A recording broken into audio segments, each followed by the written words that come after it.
Bismillahirrahmanirrahim. Assalamualaikum warahmatullahi wabarakatuh.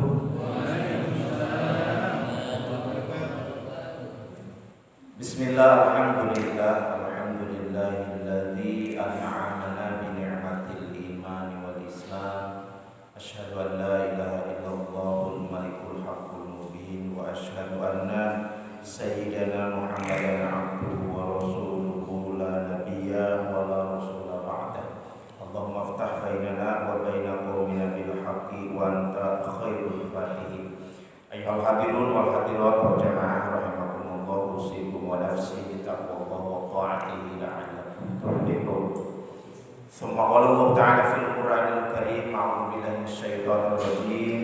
Inna a'tainakal kautsar fasholli li rabbika wanhar, inna syani'aka huwal abtar. Shadaqallahul azim. Allahumma arhamna bil Qur'an. Hadirin wa hadirat jamaah rahimakumullah. Alhamdulillah, perjalanan kehidupan yang kita lalui tak terasa kita sudah berada di penghujung bulan Dzulqa'dah. Hari ini kalau melihat running text TV Makkah itu berada di posisi tanggal 27 Dzulqa'dah. Ya, tidak lebih dari 3 hari lagi loh ya. Kita akan memasuki bulan Dzulhijjah. Informasi dari Allah Subhanahu wa taala dan sekaligus perintah.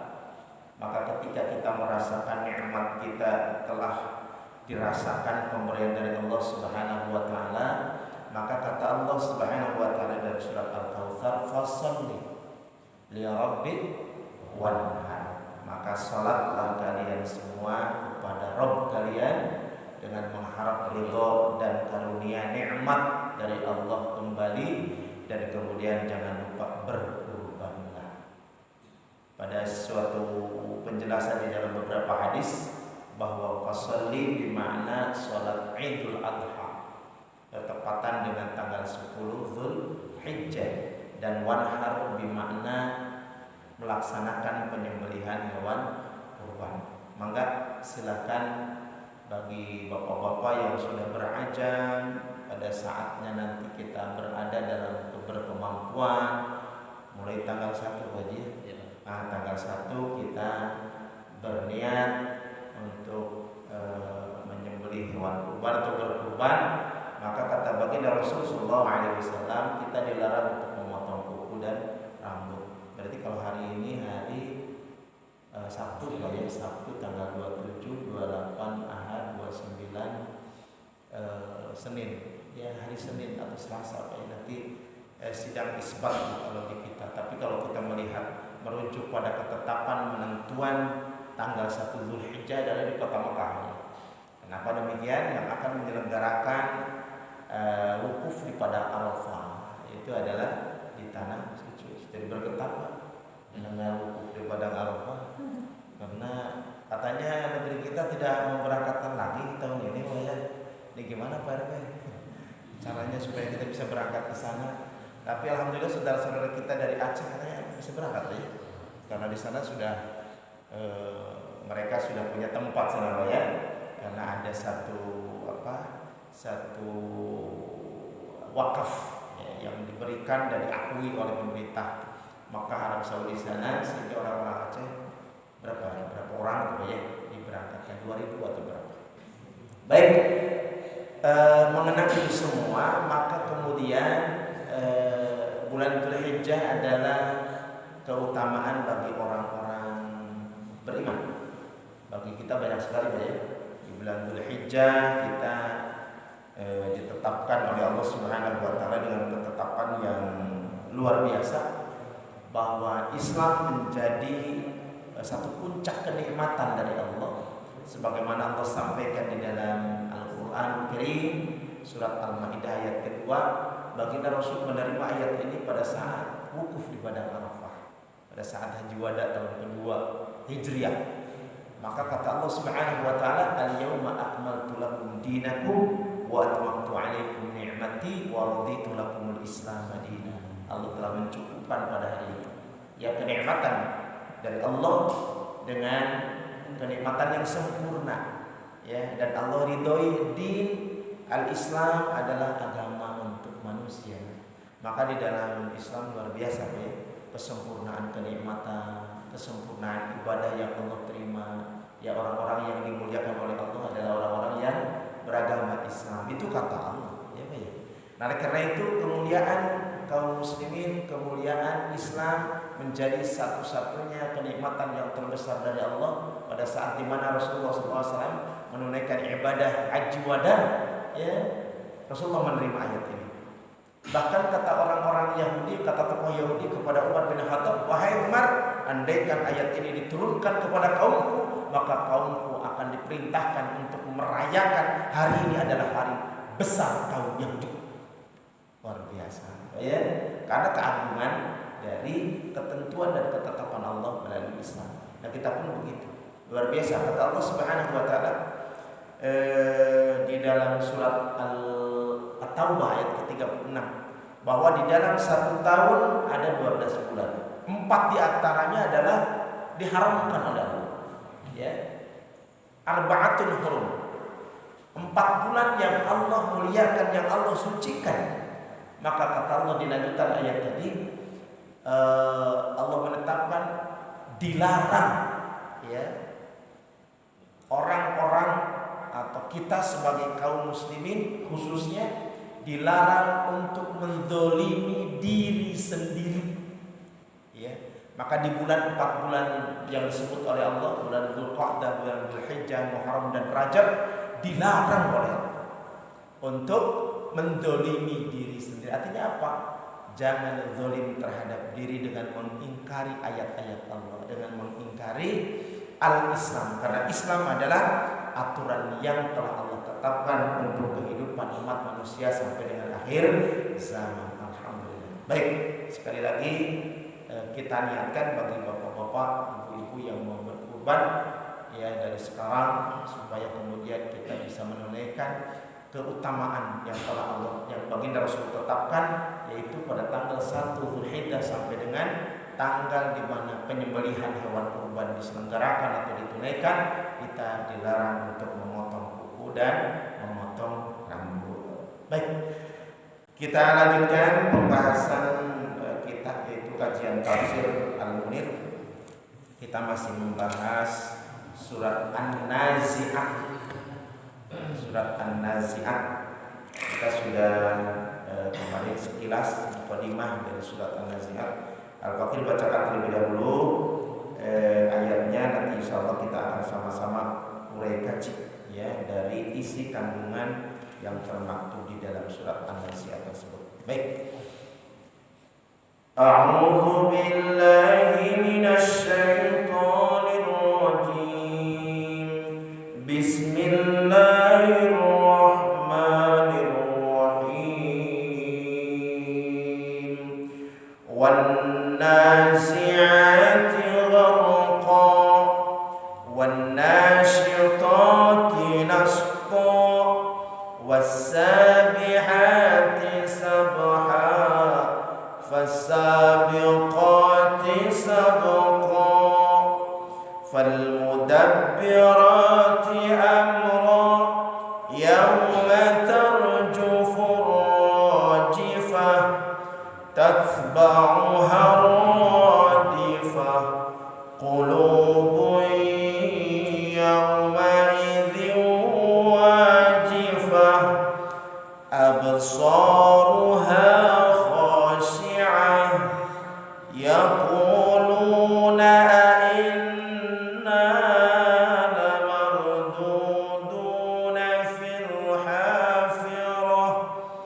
أَإِذَا كُنَّا عِظَامًا نَخِرَةً قَالُوا تِلْكَ إِذًا كَرَّةٌ خَاسِرَةٌ فَإِنَّمَا هِيَ زَجْرَةٌ وَاحِدَةٌ فَإِذَا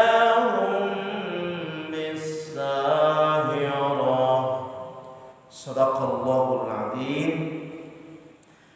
Sebagaimana telah kita bahas sebelumnya bahwa dalam surat tentang sumpah Allah Subhanahu wa taala tentang akan terjadinya hari kebangkitan dan kondisi kaum musyrikin di hari itu, serta bantahan atas pengingkaran mereka akan hal itu.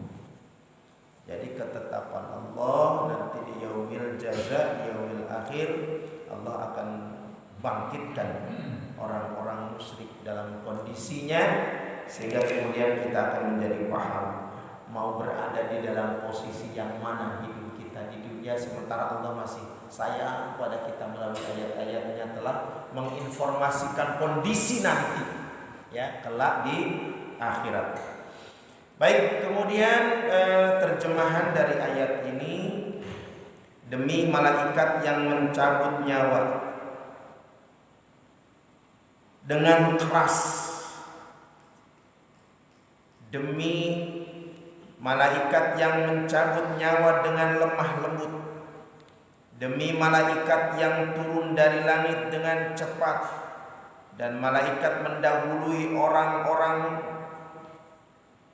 mukmin, orang-orang yang beriman dengan kencang, dan malaikat yang mengatur urusan dunia. Sungguh kamu akan dibangkitkan pada hari ketika tiupan pertama mengguncang alam. Tiupan pertama itu diiringi tiupan kedua. Hati manusia pada waktu itu merasa sangat takut, pandangannya tunduk. Orang-orang kafir berkata, apakah kita benar-benar akan dikembalikan kepada kehidupan semula? Apakah akan dibangkitkan juga bila telah terjadi tulang belulang yang hancur? Mereka berkata, kalau demikian itu adalah suatu pengembalian yang merugikan. Maka pengembalian itu hanyalah dengan sekali tiupan saja. Maka ketika itu mereka hidup kembali di bumi yang baru. Baik, ini penjelasan dari terjemahan terjemahan Al-Quran Departemen Agama Republik Indonesia tahun 2013. Kemudian kita akan membahas tentang tafsir tentang tafsir dari kitab Tafsir Al-Munir yang disampaikan oleh Syekh Wahbah Zuhaili. Ayat yang pertama berkenaan dengan janji Allah, harful qasam, dengan menggunakan huruf qasam. Allah Subhanahu wa taala bersumpah yaitu dengan malaikat, demi malaikat yang mencabut nyawa dengan keras. Bapak-bapak, ibu-ibu rahimakumullah, terserah Allah mau bersumpah dengan apapun, yang pasti ayat ini kebenarannya mutlak. Karena firman Allah adalah kebenarannya pasti. Jadi Allah bersumpah dengan malaikat. Malaikat mencabut nyawa dengan keras. Kemudian Allah Subhanahu wa taala juga bersumpah demi malaikat yang mencabut nyawa dengan lemah lembut. Jadi ada dua cara malaikat mencabut nyawa, itu dengan cara keras, dengan cara kasar, dan kemudian ada juga malaikat mencabut nyawa dengan lemah lembut. Kemudian demi malaikat yang turun dari langit dengan cepat, Allah juga bersumpah demi malaikat yang mendahului dengan kencang, dan demi malaikat yang mengatur urusan dunia. Artinya ini kalau kita lihat kefungsian dari para malaikat sebagai pembantu Allah itu sudah ada jobnya masing-masing, sudah ada kefungsiannya masing-masing. Kalau kita lihat di dalam tafsir Al-Munir ini, Allah Subhanahu wa taala bersumpah dengan malaikat yang mencabut nyawa orang-orang kafir dari jasad mereka dengan cara kasar, dengan cara sangat keras dan kasar. Bahkan kemudian di dalam tafsir ini disebutkan para malaikat itu mencabut ruh mereka dari pangkal jasad mereka.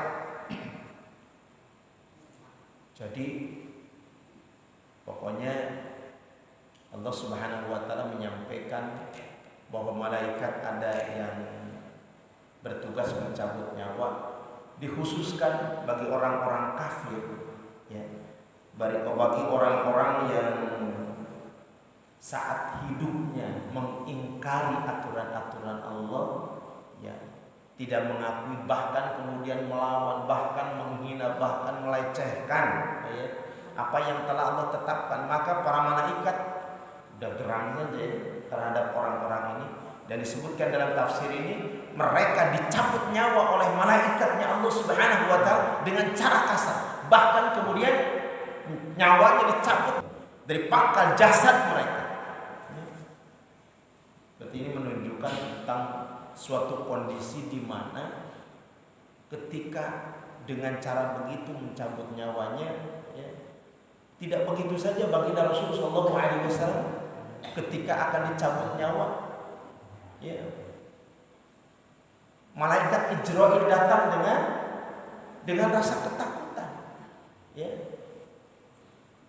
karena akan melihat Rasulullah akan melepaskan jasadnya dengan begitu sakit. Itu Rasul. Bagaimana kemudian orang-orang kafir yang selama hidupnya menentang dan mengingkari Allah Subhanahu wa taala. Dengan jelas Allah menunjukkan. Nah, begitulah kalau bahasa kita, begitulah kemudian cara Allah memperlakukan orang-orang kafir kelak, mulai dari dicabut nyawanya. Belum lagi kalau berbicara nanti, ya, dalam ayat ini akan kita jelaskan bagaimana kondisi mereka saat menerima balasan ketika hidup di dunia. Ya. Nah, ini yang pertama, dari malaikat ada yang mencabut nyawanya dengan cara kasar khusus kepada orang-orang kafir. Kafir itu jangan dianggap kasar.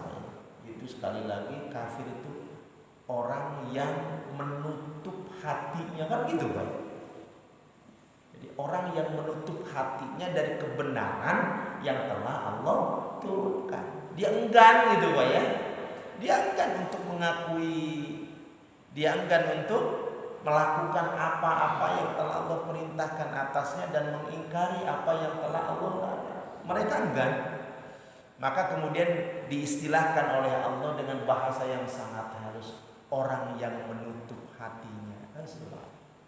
Kan tidak dikatakan di dalam ayat atau di dalam penjelasan syariat bahwa orang-orang yang menutup hatinya itu adalah orang-orang yang cuma Allah menggambarkan bagaimana mukanya nanti, bagaimana fisiknya nanti. Tapi tidak menyebutkan dasar lu, maaf ya, ada kan orang pedalaman sana, dasar lu anjing, kata-kata binatang keluar. Tapi Allah gak nyebutkan itu, gitu banyak.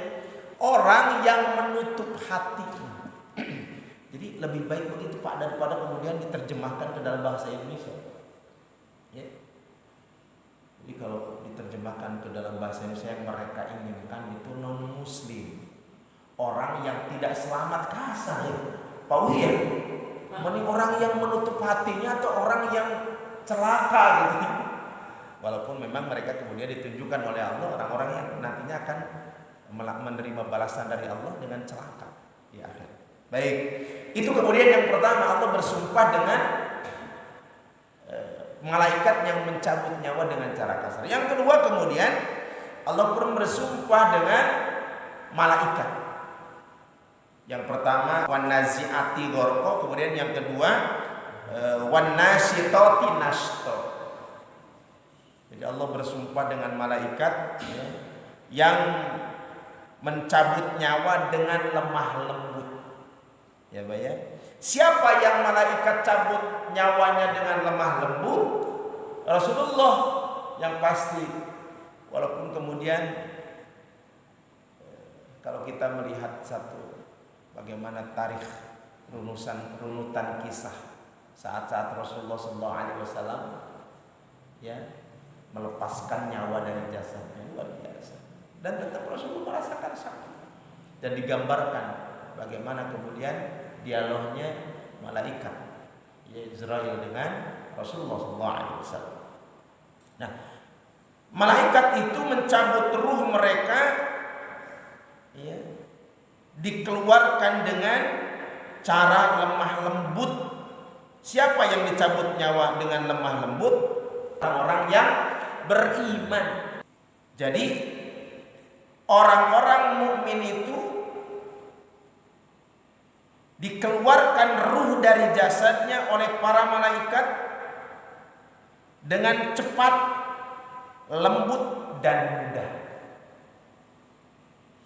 Maka lihat Pak, kalau kita menyaksikan orang-orang yang wafat, maka kemudian kata baginda Rasul begini, kafa bil mauti wa'idhon, cukuplah kematian itu sebagai pelajaran bagi kita. Maaf, banyak dikisahkan, bahkan kemudian ada tim kreatif, orang-orang yang kreatif menggambarkan, bahkan sampai di sinetron kan banyak orang-orang yang ketika sikap di dunianya zalim, orang-orang yang sikap di dunianya pelit, itu digambarkan bagaimana saat jelang wafatnya, ya.